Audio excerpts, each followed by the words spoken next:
तो दोस्तों हम सभी जानते हैं कि टर्की के अंदर जो भूकंप आया हुआ है, इससे वहां पर बहुत ज्यादा त्रासदी मची हुई है।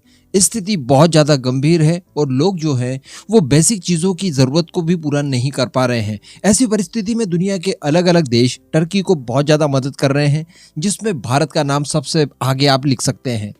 भारत, इजराइल, अर्मेनिया, इस तरह के कई सारे और देश हैं जो कि मिलकर लगातार टर्की को मदद किए जा रहे हैं। भारत की तरफ से कितनी सारी मदद भेजी गई ये सभी आपके सामने है। मैंने कई सारे वीडियोस बनाकर आपको बताया।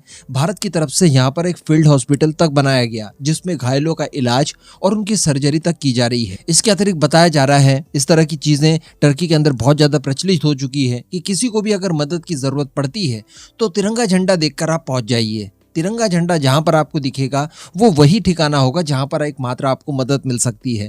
तो ये भारत के लिए काफी गौरव की बात है।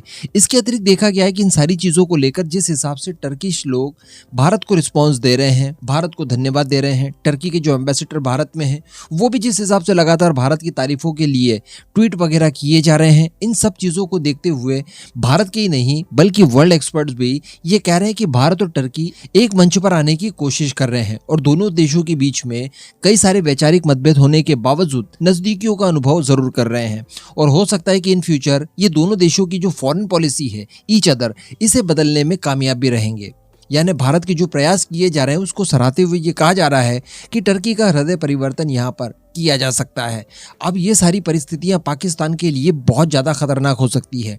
टर्की एक नेटो का सदस्य है और नेटो सदस्य होने के नाते पाकिस्तान को सपोर्ट करना ये पाकिस्तान के लिए इंटरनेशनली बहुत ज्यादा फायदे का सौदा है। ऊपर से टर्की इनके सामने हड्डियां वगैरह भी फेंकता रहा है। 75 ईयर से हम लोग लगातार देख रहे हैं। तो टर्की को अपने कंट्रोल में रखना पाकिस्तान के लिए इस समय काफी ज्यादा मस्ट हो जाता है। अब पाकिस्तान की जो धरती वहां से सरक रही है और भारत के पाले में जाती हुई दिख रही है, इससे बेचैनी लगातार पाकिस्तान के बढ़ती जा रही है। ऊपर से पाकिस्तान दिवालिया होता जा रहा है, कभी भी बैंक करप्ट हो सकता है। इन सब परिस्थितियों को देखते हुए टर्की का उसके साथ रहना हर हाल में जरूरी है। लेकिन पाकिस्तान की यहाँ एक भी नहीं चल पा रही है। जैसे टर्की में ये भूकंप वगैरह आता है, राहत सामग्री तो भेजने से रहा पाकिस्तान। थोड़ी बहुत एक टीम जरूर भेज दी जो कि रेस्क्यू कामों को कर सकती है, लेकिन अब तो रेस्क्यू कामों का भी कोई विशेष मतलब रह नहीं जाता। काफी समय हो चुका है। जो लोग अभी भी मलबे के नीचे दबे हुए हैं उनके जीवित बचने की अब उम्मीद न के बराबर रह गई है। तो जो रेस्क्यू काम किया जा सकता था, जिसके जरिए लोगों को बचाया जा सकता था, वो काम ऑलमोस्ट खत्म हो गया है। अब जरूरत है री इंफ्रास्ट्रक्चर की और उनको बाकी की मदद प्रोवाइड कराना,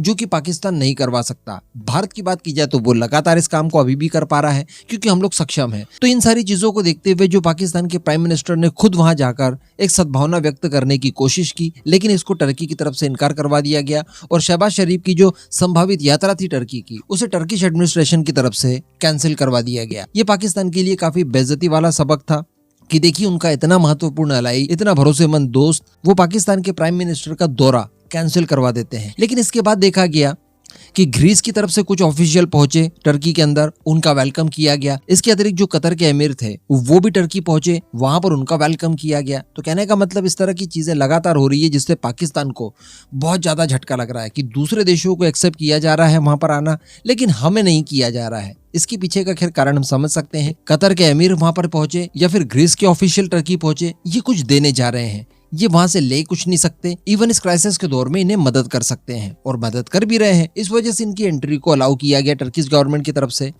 और पाकिस्तान को इनकार कर दिया गया। लेकिन अब इन सारी चीजों को लेकर पाकिस्तान ने भी गार्ड बांध ली कि भाई हम तो वहां जाकर रहेंगे, और आप कुछ ऐसा ही सुनने के लिए मिल रहा है। यह आप आर्टिकल देख सकते हैं हिंदुस्तान का। इसमें बताया जा रहा है कि शहबाज शरीफ हर हाल में टर्की का विजिट करने जा रहे हैं और इसको लेकर पाकिस्तान का जो विदेश मंत्रालय है उसकी तरफ से गुरुवार को ही इस बात की जानकारी दे दी गई है कि 16 से 17 फरवरी के बीच में पाकिस्तान के प्राइम मिनिस्टर शहबाज शरीफ टर्की के विजिट पर होंगे और टर्की के अंदर वो रहेंगे और इस दौरान टर्किश राष्ट्रपति रजब तैयब एर्दोगान से भी वो मुलाकात करने वाले हैं।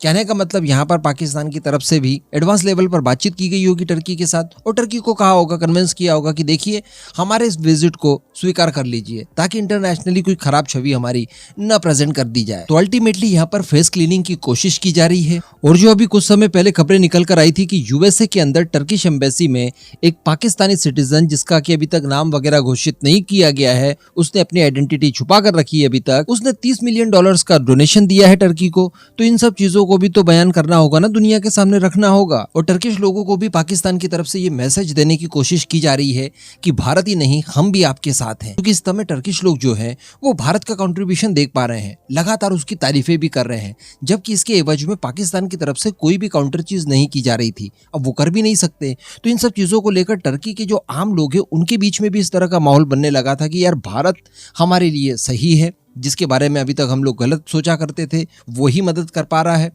और पाकिस्तान जिसे कि हम लोग अपना समझते थे वो देखिए इस क्राइसिस के दौर में बिल्कुल भी हमारे साथ नहीं है। तो इन सारी सब चीज़ों को लेकर एक डैमेज कंट्रोल की कोशिश करने के लिए ये सारा विजिट वगैरह किया जा रहा है।